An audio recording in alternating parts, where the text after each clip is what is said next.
রাজ্য রাজনীতির এই মুহূর্তে সবচেয়ে গুরুত্বপূর্ণ জায়গা হলো বেসুরো। যারা বেসুরো তৃণমূলের তারা চলে গেছেন ঋতব্রত বন্দ্যোপাধ্যায়কে বিরোধী দলনেতা তারা মেনে নিচ্ছেন, কিন্তু যখন ঋতব্রত বন্দ্যোপাধ্যায় বলছেন যে তিনি অনুরোধ করছেন মমতা বন্দ্যোপাধ্যায় তিনি পরামর্শদাতা হন, সেক্ষেত্রে আবার দেখা যাচ্ছে এই অধিকাংশ বেসুরো যারা ঋতব্রতকে সমর্থন করেছিলেন তাদেরই কয়েকজনের আবার ভিন্ন সুর। তৃণমূলের বেসুরোদের সুর বদল।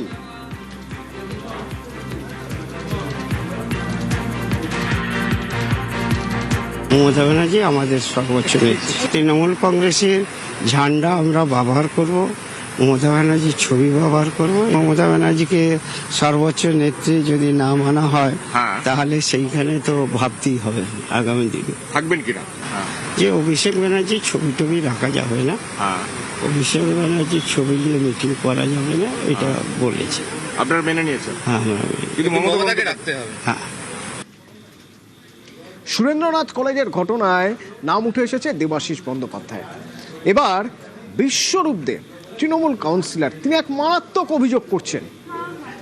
তিনি এই দেবাশিস বন্দ্যোপাধ্যায়ের সঙ্গে নাম জুড়ে দিচ্ছেন সুদীপ নয়নার। বলছেন এই দেবাশিস যাকে কানকাটা দেবু বলে যার নাম পরিচিত, যিনি পরিচিত, তিনি নাকি সুদীপ নয়নার মানসপুত্র। তৃণমূল কাউন্সিলর বিশ্বরূপদের বিস্ফোরক অভিযোগ। এই দেবাশিস আর শিবাশিস সুরেন্দ্রনাথের পরিচালন সমিতির সদস্য। বাবা ছেলের হাজারো কীর্তি। অভিযোগ কলেজে জুটিতে লুটেছেন বাপ ছেলে, লুটের টাকাতেই সম্পত্তির বহর বানিয়েছেন। তাদের সঙ্গে নাম জুড়ে দিচ্ছেন সুদীপ নয়নার। তৃণমূল কাউন্সিলর বিশ্বরূপ দে বলছেন কানকাটা দেবু নাকি সুদীপ নয়নার মানসপুত্র।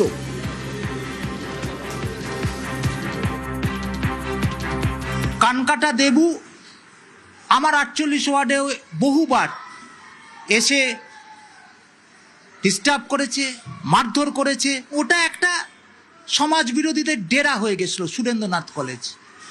বহু অধ্যায় যেটা মুখে বলা যাবে না সুরেন্দ্রনাথ কলেজ থেকে তৈরি হতো। আমি তো নিজে ভুক্তভোগী। দলকে বলেননি? দলকে মানে সমাজ মাধ্যমে বলেছি।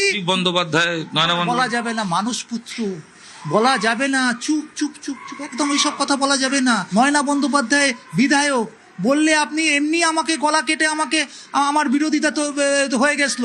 আর এসব কথা বললে তো আমি শেষ, আমাকে তো আর জ্যান্ত পাওয়া যেত না। কে বলেনি? মোনালিসা বলেনি? বলেছে। বিশ্বরূপ দে বলেনি? বলেছে। কিন্তু ওরা মানসপুত্র। এবার শুনুন নয়না সুদীপ নিয়ে বিজেপি বিধায়ক সজল ঘোষ কি বলছেন।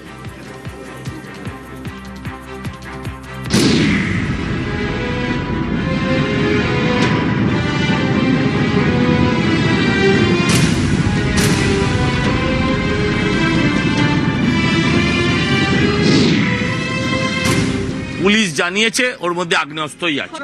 এটা তো ভয়ানক পরিস্থিতি, একটা এরকম কলেজের ভেতরে এইরকম জিনিসপত্র দেখছেন তো আপনারাই। এটা শিক্ষাঙ্গন না অন্য কিছু? কোথায় এটা শিক্ষাঙ্গন? আপনি দেখছেন এরকম একটা সুইট রয়েছে বাপ বেটার জন্য। এখানে রাষ্ট্রগুরু সুরেন্দ্রনাথের ছবি কম, এখানে সুদীপ বন্দ্যোপাধ্যায় দাড়িওয়ালার ছবি বেশি, কানকাটার ছবি বেশি, হ্যাঁ ভাই ওর আবার নাতির ছবি মানে কি নাম শিবাশিসের ছবি বেশি। হ্যাঁ, সেখানে আবার শিক্ষাঙ্গন করছেন। কলেজের এই ভয় দেখানো হতো, ভয় দেখানো, টাকা তোলা, হ্যাঁ খুন যখন সবই হতো।